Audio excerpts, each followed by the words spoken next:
Hi, and welcome to Code Corner. This is a video series that we do at Mayfield Renewables where we like to talk about codes and standards as they relate to the solar and solar plus storage industries.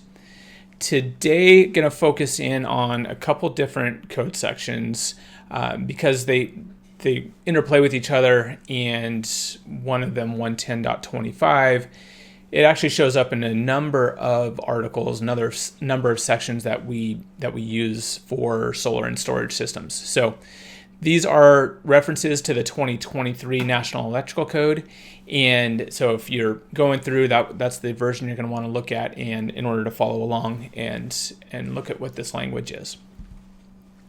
So first let's look at 110.25. 110.25, just going in order of the code, is a general requirement. So it's in, it's in chapter 1. So we're going to be following this for all electrical systems, but it does get some specific references when we are, looking at Article 706 as the primary example that we're using here today. So the language in 110.25, you see it there on the screen. So if we have a requirement that a disconnect is lockable open, or elsewhere in the code, it shall be capable of being locked in the open position. And that provision for the lock needs to remain in place whether or not the lock is installed. So in this image, we have a couple of actually different ways that you could utilize this for our systems. So the image we have there on the left is probably one that you're familiar with. You've seen, lockable disconnects. This is just a switch, may or may not be fused. We don't really know. It doesn't really apply for what we're talking about right here today.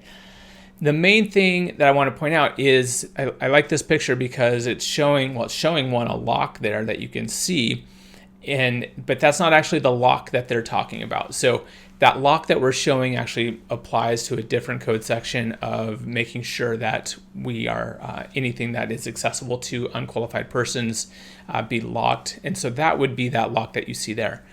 Specific to 110.25, while we're not showing it, you can see it, the provision for that for the locking mechanism. So if you look at that handle, so you see that red handle, it's in the on or the closed or on position. So the handle is up right now. And at the bottom of that handle, or at the bottom of that mechanism, you can see there's a hole on the right-hand side of that disconnect box. You can see that a hole there. So if you were to pull that disconnect into the off or open position, then a lock could be placed in that hole, and the handle of the disconnect would be down past that. So you put a lock on that and you can't turn it back on. It would be locked in the open position. And you can tell because there's, it's there. It's just a hole. It's a provision that's in the handle, the switch handle itself.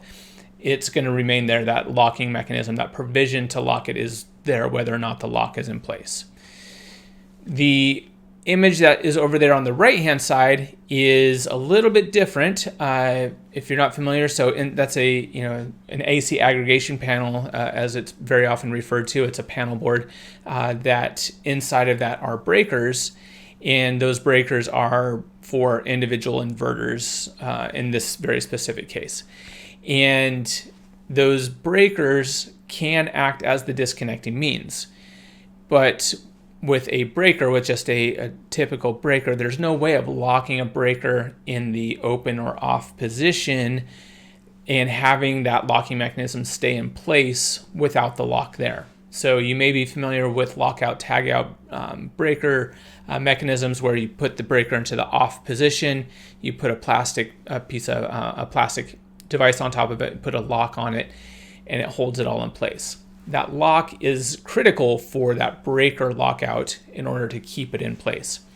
But what we have here, when you're looking at this panel board, at this AC aggregation panel, what you see is on that handle, I don't know if you can tell in there, but there's that handle that will close that door, making the breakers, putting it behind a closed door, that handle has a lock on it. So you can actually lock that whole thing. You could turn off the breakers, you could lock that handle, and that would be per this requirement, those are disconnecting means, and you are locking them in the open position. So you've being able to turn them off, close that door, lock it. Somebody can't come behind you and close those or turn those breakers back on.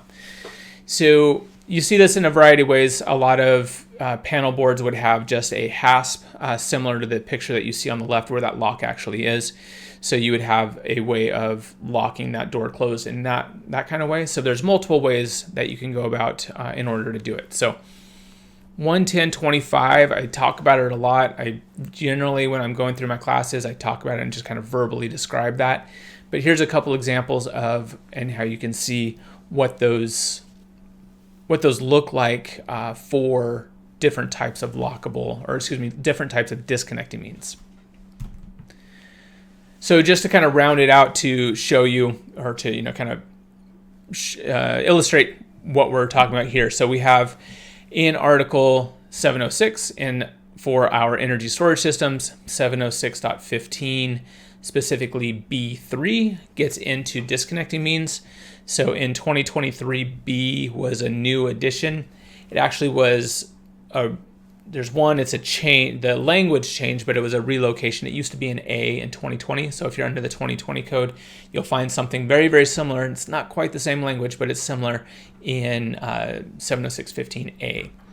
And so you can see these rules here, 1, 2, and 3. So, this is telling us we have to have a disconnect that complies with one of the following. So we can have it integrated with or located in the energy storage system within 3 meters of the energy storage system, or as we see, be having a disconnect that is in a location other than within the ESS or within 3 feet, as long as it's lockable per 11025. So that's where you're going to go back and you can say, well, 11025, what does that mean? What is that requirement? So you can see here's a direct example of where 11025 gets called out specifically in code. So this is a way of having a remote disconnect from the energy storage system, but we have to have a way of locking it.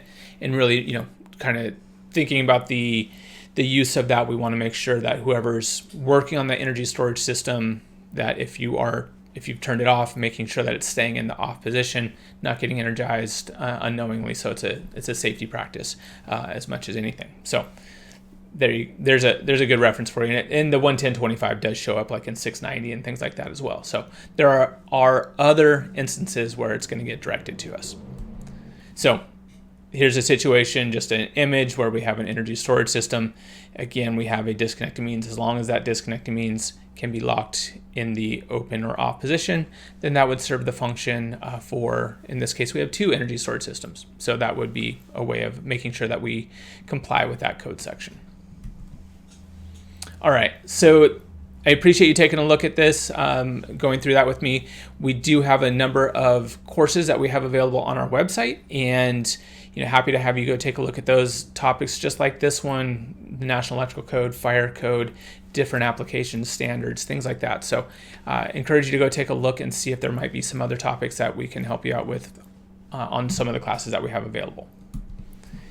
And as always, love hearing questions, comments from you. If you have a specific topic that you'd like to see us cover, feel free to reach out. Let us know if there's a question on this one or other code questions. Happy to entertain those. So our contact information is there, so feel free to reach out, and we'll talk to you soon.